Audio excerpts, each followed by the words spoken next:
What's up guys, Nick from Nick's Reptile World here, and today we're going to be talking about reptile supplementation.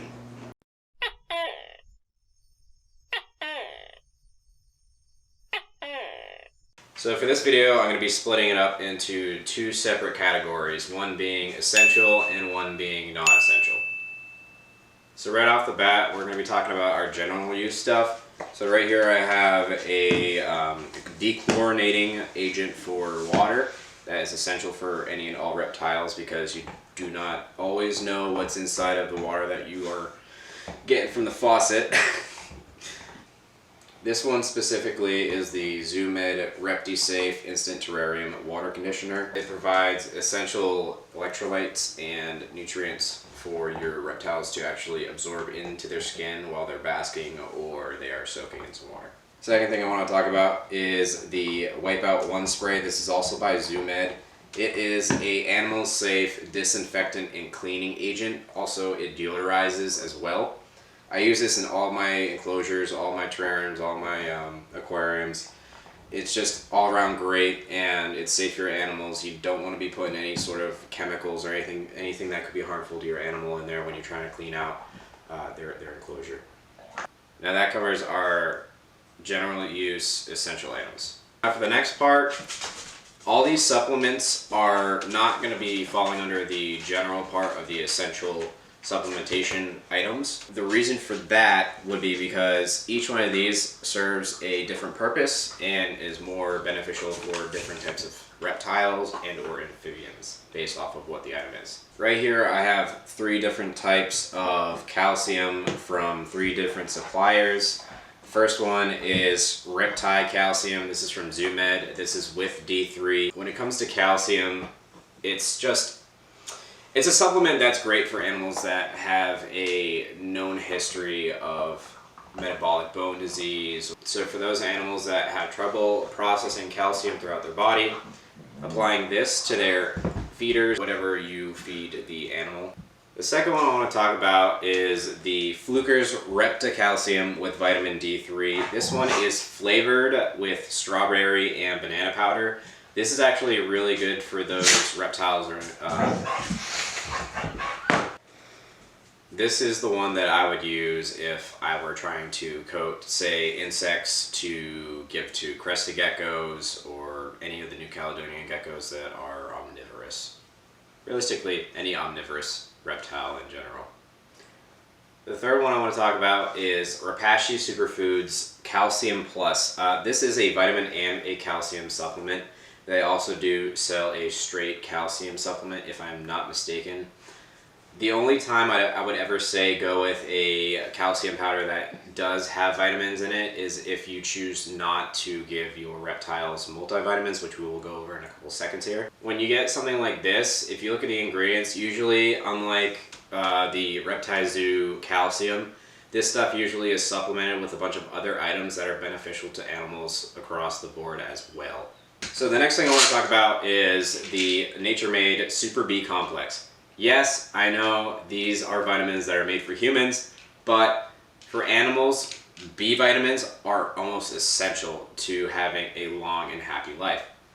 For instance, if I have an animal that is struggling to shed, or if I have an animal that has some sort of neurological issues going on, what I can do is I can supplement their food with vitamin B complex. What this will do is it'll get their skin to finally start processing all that stuck shed off, and it'll allow for their brain to fully use the food that they are digesting to support their brain's health.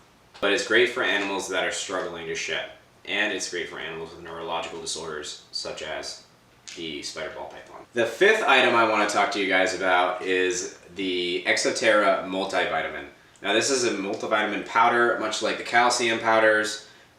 With this, it is basically not a every feeding type of supplementation as you would get with your calcium powders, which I forgot to mention, but with these you're going to want to follow the instructions with each company's guidelines. But what I do is I usually feed my animals that are susceptible to metabolic bone disease calcium with every feeding, such as my leopard geckos or my crested geckos. A bunch of different things that these items can be used for depending on what type of animal it is, what their diet is like, and what they need. The next thing that we're going to go over is the second category, which is the non-essential items. These items are not necessary for your animal to thrive and to live a healthy life. However, supplementing them in your animal's life can be beneficial to them. The first thing I want to go over is Rapashi Superfoods Savory Stew. So not just the savory stew, but Rapashi in general, they sell a collection of powdered goods. They're basically powdered ingredients that have been put together and formulated for reptiles specifically, and amphibians as well. I would suggest you go check their stuff out at, I think it's rapashi.com, I'm not exactly sure. Not sponsored, by the way. I know that this is not a reptile or an amphibian, however, these are almost essential if you're trying to keep any feeder insects for longer than you expected to. So this is Fluker's Orange Cube Complete Qriket Diet. I've used this stuff since I was a kid. I've always used Flukers for my feeders. It always is just quality product. What this does, it's a complete diet, so what it's going to do is it's going to feed, it's going to supplement, and it's also going to be a source of water for all of your feeders.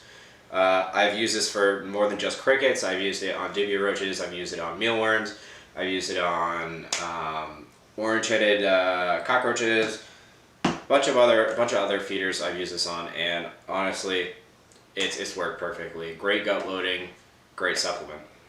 Better ingredients, better pizza, Papa John. Now, the next thing I want to talk about is the Reptile Shedding Aid from ZooMed. Now, this stuff is pretty great.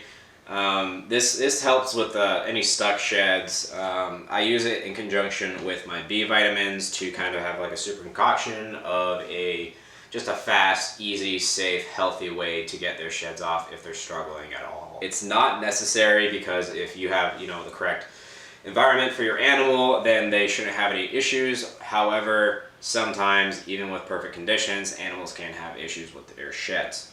So this is great. I would suggest you grab some of this. Aquarium Salt. Yeah, I know this is aquarium salt. I know that it is meant for fish. However, it provides essential electrolytes that can be beneficial to your reptiles as well. Also, if your animals have any cuts or lacerations, this can be a great way to help and clean them out and help them dry up a little bit faster and heal. So that's it, guys. That's going to cover our supplementation video today. If you guys have any more questions, or if you guys are curious about any other uses that these may have, please feel free to reach out to me or to go to the product websites themselves. They will show you a lot more than I can possibly give you. However, that's going to cover it for today, guys. I really hope you guys enjoyed the video. If you guys like seeing stuff like this, if you guys like seeing videos posted constantly and more often, please feel free to like, comment, and subscribe to this channel so that I can get some more viewers coming in, more people watching the videos. It gives me more incentive to put more effort into these videos and make higher quality videos for you guys. But it also allows me to show off a lot more of my animals and basically the stuff that goes on behind the scenes. So I'm Nick from Nick's Reptile World, and I will catch you guys later. Peace.